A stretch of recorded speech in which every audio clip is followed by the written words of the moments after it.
ವಿಶೇಷವಾಗಿ ಇವತ್ತು ಸ್ಕಂದನನ್ನು ಏನಾದ್ರು ಪೂಜೆ ಮಾಡ್ತಾರೆ? ಖಂಡಿತ ಹೌದು. ಇವತ್ತಿನ ದಿವಸ ಸುಬ್ರಹ್ಮಣ್ಯೇಶ್ವರನನ್ನ ಬಹಳ ವಿಶೇಷವಾಗಿ ಆರಾಧನೆಯನ್ನು ಮಾಡ್ತಾರೆ. ಈ ಸಮಯದಲ್ಲಿ ನಮ್ಮ ಘಾಟಿ ಕ್ಷೇತ್ರ ಆಗಿರ್ಬೋದು, ಕುಕ್ಕೆ ಸುಬ್ರಹ್ಮಣ್ಯ ಕ್ಷೇತ್ರ ಆಗಿರ್ಬೋದು, ನಾಗಲಮಡಿಕೆ ಆಗಿರ್ಬೋದು, ವಿದ್ರಾಶ್ವತ್ಥ ಆಗಿರ್ಬೋದು, ಇಂತಹ ವಿಶೇಷವಾಗಿರ್ತಕ್ಕಂಥ ಪುಣ್ಯ ಸಾನ್ನಿಧ್ಯಗಳಲ್ಲಿ ವಿಶೇಷವಾಗಿರ್ತಕ್ಕಂಥ ಪೂಜಾನುಷ್ಠಾನಗಳು ನೆರವೇರುತ್ತೆ. ಇಂತಹ ಸಾನ್ನಿಧ್ಯಗಳು ಅಂತಾನೆ ಅಲ್ಲ, ಮನೆಯಲ್ಲೂ ಕೂಡ ಇವತ್ತಿನ ದಿವಸ ಪೂಜಾನುಷ್ಠಾನಗಳು ನೆರವೇರುತ್ತೆ.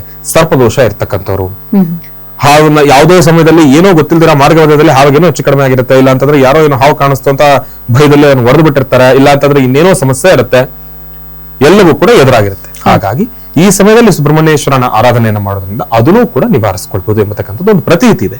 ಅದರ ಜೊತೆಗೆ ಇವತ್ತಿನ ದಿವಸ ಸ್ಕಂದ ಮಾತೆ ಇದೆ. ಇವತ್ತಿನ ಗ್ರಹ ಬಂದ್ಬಿಟ್ಟು ಬುಧ ಗ್ರಹ ಇದೆ. ಬುಧ ಗ್ರಹ ಬಂದು ಬುದ್ಧಿಗೆ ಅಧಿಕಾರ, ಒಂದು ಅಧಿಕಾರಕ ಬಂದು ಬುಧ ಗ್ರಹ ಆಗಿರುವುದರಿಂದ ಬುದ್ಧಿ ಮತ್ತು ಜ್ಞಾನವನ್ನ ಹೆಚ್ಚು ಮಾಡ್ತಾರೆ. ಹಾಗಾಗಿ ಇವತ್ತಿನ ದಿವಸ ಸ್ಕಂದ ಮಾತೆ ಸುಬ್ರಹ್ಮಣ್ಯೇಶ್ವರನನ್ನ ಆರಾಧನೆಯನ್ನ ಮಾಡೋದ್ರಿಂದ ಬುದ್ಧಿ ಮತ್ತು ಜ್ಞಾನನೂ ಕೂಡ ಜಾಸ್ತಿ ಆಗ್ತಕ್ಕಂಥದ್ದು.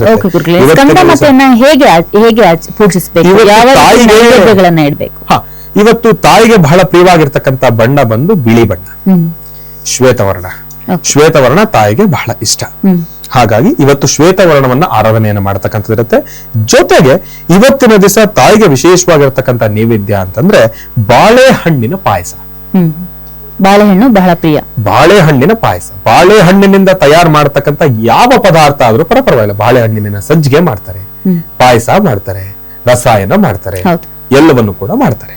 ಹಾಗಾಗಿ ಬಾಳೆಹಣ್ಣಿಗೆ ಸಂಬಂಧಪಟ್ಟಿರ್ತಕ್ಕಂಥ ಆಹಾರವನ್ನ ತಾಯಿಗೆ ವಿಶೇಷವಾಗಿ ನೈವೇದ್ಯವನ್ನಿಟ್ಟು ಇವತ್ತಿನ ದಿವಸ ಮನೆಗೆ ಕನ್ಯಾ ಮುತ್ತೈದೆಯರು ಅಂತಂದ್ರೆ ಸಣ್ಣ ಹೆಣ್ಣು ಮಕ್ಕಳನ್ನ ಕಳಿಸ್ತಕ್ಕಂಥದ್ದು ಮಾತ್ರ ಅಲ್ಲ, ಗಂಡು ಮಕ್ಕಳನ್ನು ಕೂಡ ಮನೆಗೆ ಕರೆಸಿ ಅವರಿಗೂ ಕೂಡ ಸುಬ್ರಹ್ಮಣ್ಯೇಶ್ವರನ ರೂಪದಲ್ಲಿ ಅವರನ್ನ ನೋಡಿ ಅವ್ರಿಗೂ ಕೂಡ ವಿಶೇಷವಾಗಿರ್ತಕ್ಕಂಥ ಭಕ್ತಿ ಪ್ರಧಾನವಾಗಿರ್ತಕ್ಕಂಥ ಒಂದು ಗೌರವವನ್ನು ಸಲ್ಲಿಸಿ ಬಾಳೆಹಣ್ಣಿನಿಂದ ತಯಾರಿಸಿರ್ತಕ್ಕಂಥ ಪದಾರ್ಥವನ್ನ ಅವ್ರಿಗೂ ಕೂಡ ಕೊಡೋದ್ರಿಂದ ಸಾಕಷ್ಟು ಹೆಚ್ಚಿನ ಫಲಾಫಲಗಳನ್ನ ನಾವು ಖಂಡಿತ ಸಿದ್ಧಿಪಡಿಸ್ಕೊಳ್ತೀವಿ.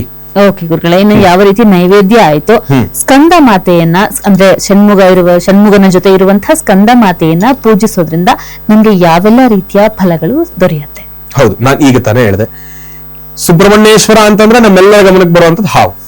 ಹೌದು, ಇವತ್ತಿನ ದಿವಸ ಎಷ್ಟೋ ಜನ ಏನ್ ಮಾಡ್ಬಿಡ್ತಾರೆ, ಹಾವು ಕಂಡ್ರೆ ಹೊಡೆದು ಬಿಡ್ಬೇಕು ಅಂತ ಹೇಳ್ತಾರೆ. ಮಾಡಬಾರ್ದು. ಅದರಲ್ಲಿ ಇನ್ನೊಂದಷ್ಟು ಜನ ಇದ್ದಾರೆ, ನಾಗರಾವ್ ಮಾತ್ರ ಬಿಡ್ತೀವಿ, ನಾಗರಾವ್ ಬಿಟ್ಟು ಬೇರೆ ಎಲ್ಲ ಹಾವು ಹೊಡೆದಾಕ್ತಿವಿ ಅಂತ ಹೇಳ್ತಾರೆ. ಅಲ್ಲ, ಹಾವು ಅಂತಂದ್ರೆ ಹಾವೇ.